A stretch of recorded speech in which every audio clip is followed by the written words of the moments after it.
Who wrote your favorite song and why? By self-proclaimed Professor Doctor of Conspiracy Theories, Eldon Husick.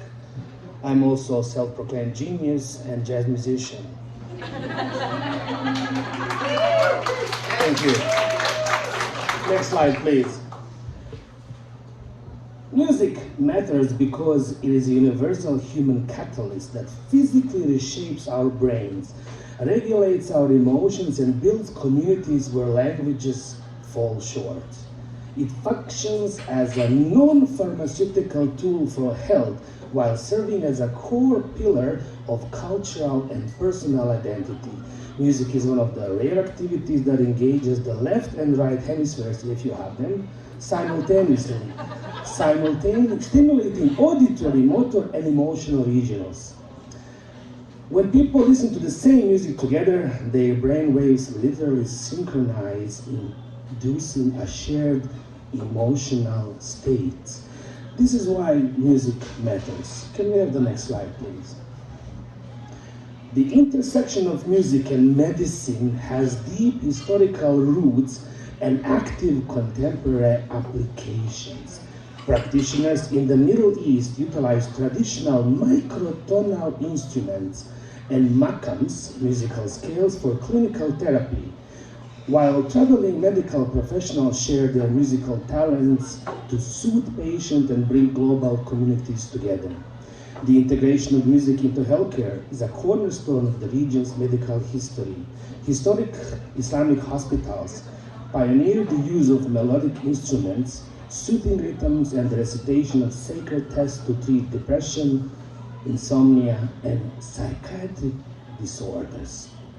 Music is medicine. Let's see the next slide, please. Can we have the next slide, please? Thank you. Yeah, I switched it. Really? Okay. Thank you so much. They all look the same. Pioneering scholars classified these makams according to their optimal healing times and bodily effects. I will stop a little bit here. What we know as music in the Western world is a concept of these 12 different scales, from do, re, mi, fa, sol, using only 7 notes, and the notes in between. What microtonal music is something completely different. We used to have traveling doctors, traveling as quartets, playing microtonal music to people and inducing and helping them. For example, there is something called Rast, which is effective for heart conditions, inducing joy and relaxing the brain. You suck. I'm just reading it as it's written, sorry. Best played at noon, known to relieve heart palpitations, excessive nervousness, and cure gout. Neva is traditionally utilized in the late evening to elevate sorrow and aid in concentration. Husseini prescribed at dawn to reduce fevers and build self-confidence. So these traveling musicians would travel from a village to village, curing people. So there's a makam, which is a combination of 5 notes, I will explain this later, that when it's played by these 4 different instruments induces different states. So you can put a baby to sleep in 5 minutes. There's a makam for toothache, imagine. The lady earlier spoke about the power of music and frequency. So did you know that there's a makam for constipation? Which is basically all Taylor Swift music. So imagine you have a problem with your stomach and these 4 guys come in and start playing this combination of notes, creating these beautiful melodies. Before they're even done, you're in the bathroom relieving yourself. That's amazing. That's powerful. Can we have the next slide, please? Which looks exactly the same as this one.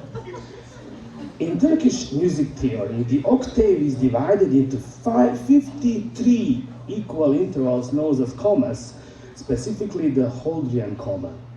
Each whole note is an interval equivalent to 9 commas. In practice, only 24 of the 3 commas are used. So, in our octave, there are 12 notes. But really, in the space between do and re, is infinite.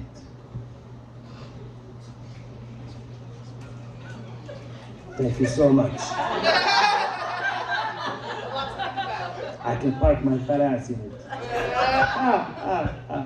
So really, what we are using is only 24 as opposed to 12. The octave is a Macca music divided into 24 equal quarter notes, utilizing unique microtonal intervals such as 3 quarter tones to create characteristic pitches that float between notes in a Western piano. A single makam is built by linking 2 smaller scale segments made up of 3, 4, or 5 notes. So combining these distinct building blocks gives each makam its signature mode and melodic DNA. There were about 500 to 600 known makams in our music, and they all disappeared. Do you know why? The next slide will reveal. But European powers viewed the Ottoman culture and Islamic faith as a civilization clash. The Ottomans' centralized state power and different societal traditions, including merit-based administration, this is something for the city of St. John's, and religious pluralism contrasted sharply with the Christian-shaped European monarchies. Despite the overarching hostility, Ottoman culture, art, science, and government's model profoundly shaped Europe. The numbers, using Arabic numbers, for example, that never went away. The use of makam demonstrated that music could function not only as an art form, but also as a therapeutic instrument. Politicians saw this as a tool that can be exploited. Was makam a victim of history and politics? Enter the Germans. Next slide. Makam music has significantly declined due to westernization, globalization, and strict religious interpretations. Together, these forces shifted the cultural focus towards commercial, Taylor Swift, equal-tempered music, Taylor Swift, that is easier to record, Taylor Swift, and consume. Back to constipation. Makam relies on microtones, quarter notes that are incompatible with standard Western instruments like dan dan dan dan. The piano. The piano didn't literally destroy makam music, but it fundamentally compromised its microtonal tuning and spontaneous melodic expression. And then everything became Twinkle, Twinkle, Little Star, ladies and gentlemen. The first Nazi of music was Mozart. He was like this. Na, na, na, na, na, na, na, na, na, na, na, na, na, na. So the same guy that composed all these symphonies, that are such intricate pieces of work, also composed this melody, which is a base for every song in English. Na na, when I find myself in times of time. Na na, oh, he's a jolly good fellow. Na na, eyes the build.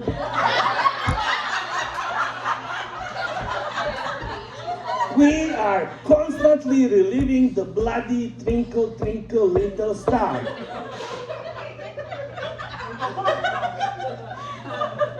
You're laughing, but it's true. We're laughing because it's true. I know I'm trying to make a point to be funny here. So they invented the piano. Now there was people said like let's make a piano to play microtonal music, and you know what the Germans said? No. It's gonna be black and white. It's gonna be like this. Na na na na na na na. That's it. And with it, we move to the next slide. Music directly interfaces with the brain, engaging the auditory cortex, motor cortex, and limbic system to trigger the release of neurotransmitters like dopamine, I like dope, and serotonin. That was just an insert. Science shows that the brain has the ability to match its rhythms to external auditory stimuli such as steady beat. I'm not even talking about rhythms. All the rhythms that were like associated with microtonal music are lost, like 7/8. 1, 2, 3, 1, 2, 1, 2, 1, 2, 1, 2, 1, 2, 1, 2. No Western musician can play that. Or 9/8. 1, 2, 3, 4. Amazing dancing happened, but no. The German said no. Everything is 1, 2, 3, 1, 2, 3. No 4. For a while, 4 was not allowed, only waltz. Popular music is regularly engineered and utilized to shape cultural desires. I'm a slave for you. Normalize behaviors. Hit me, baby, one more time. This is just to illustrate the point. And keep consumers engaged. Da-da-da-da-da. Twinkle, twinkle, little star. Yet, the idea that the music industry uses hidden frequencies, satanic lyrics, or covert subliminal programming for nefarious mind control is as pervasive pop culture myth. That's not true. No. Music is now industry. Let's go to the next slide, please. Throughout history, formal musical groups and ensembles have been formed directly by historical and fraternal secret societies. Of course, I knew it would come to this. It was just like, it was bound to happen. Mozart and the Freemasons. The legendary composer, the first music Nazi, Wolfgang Amadeus Mozart. Please forgive me, I'm only doing this for the sake of presentation. I don't think he's that, and I despise that word, but it kind of makes it more fun if you say it like that. Joined the Viennese Masonic Lodge in 1784. The band of the Illuminati, formed in 1776, the Bavarian Illuminati, famously attracted the roster of Enlightenment era poets, playwrights, and composers. The, whatever that is pronounced. I know, that's where the poofs come from. Or as we call them, the puffins in Newfoundland. I did not inhale. Yale University's famous a cappella group was formed directly out of the senior secret society Skulls and Bones. Here's one that's very, very, I guess, familiar to us, the Bohemian Club. Ensembles the ultra-exclusive Bohemian Club in San Francisco, which famously courts presidents, CEOs, and artists among the members, has numerous internal musical subgroups. Theorists believe that because music reaches massive audiences, it is the most effective medium to tap into the public's mental energies and shape cultural norms. What I discovered, and I'm a musician myself, a self-proclaimed one, of course. I'm also a self-proclaimed belly dancer. I have the belly, I'm just missing the dancing part. There was a connection with all these famous musicians and the army. And I'm speaking from personal experiences from former Yugoslavia, where music was used to initiate atrocities. Not just because of the style of genres, but because of everything that happened during the war.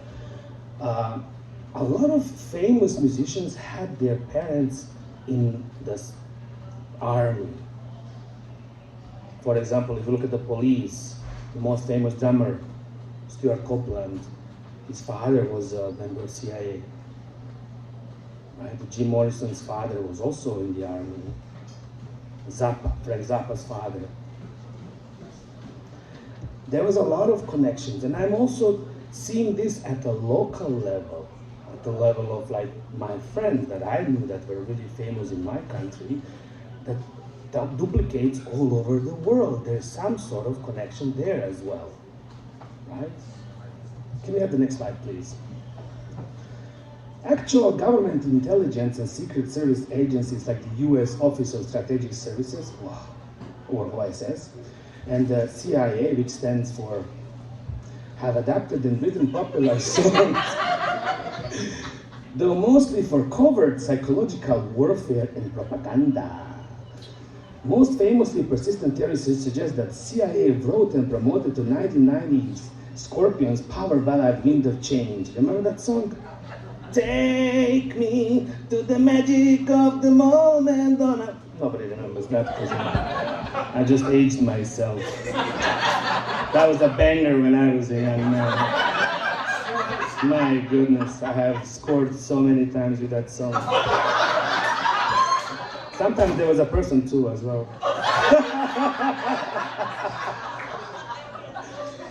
As a cover propaganda tool to help bring about the fall of Berlin Wall. Unbelievable. While the CIA has publicly neither confirmed nor denied these allegations, the agency's use of pop music and musicians is a well-documented tactic in psychological operations. Enter Taylor Swift. I know, how did we go? There's a direct correlation between Mozart and Taylor Swift. Think about it. Here's what I know. No uneducated artist could have written hundreds of intricately, musically complex and poetically rich songs while touring the world 365 days a year before their 27th birthday. Have you heard of the Club 27? Late Kurt Cobain has about 100 bangers. These songs are so intricate, yet so simple, that anybody can sing them, anybody can play them, but to actually write them would require a highest level of knowledge that I, as a self-proclaimed jazz musician, am still acquiring. And I am well above 27.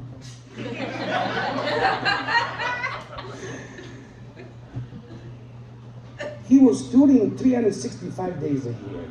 When did he get the time to write all these songs? That's just one. There's a bunch of other musicians. I will tell you a personal story that happened to a man called Goran Bregovic, which comes from my hometown. He's a music producer, a famous person in former Yugoslavia.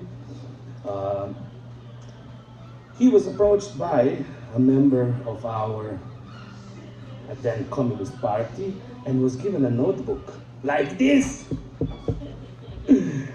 with all the songs and everything. So this man started as a guitar player at a local striptease joint, playing music for stripping. I know because I was the one stripping.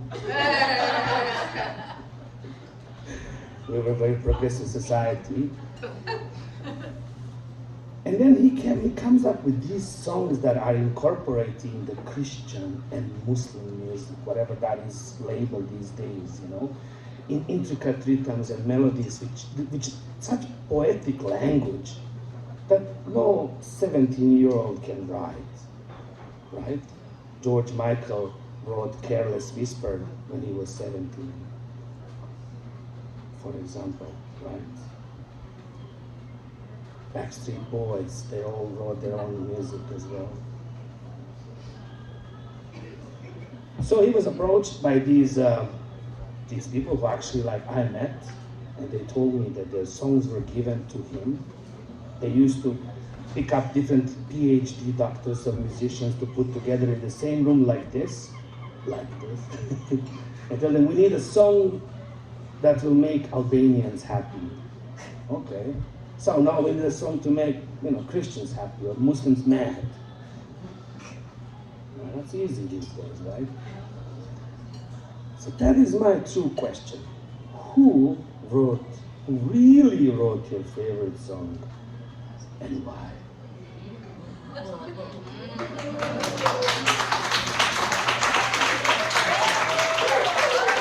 Thank you so much.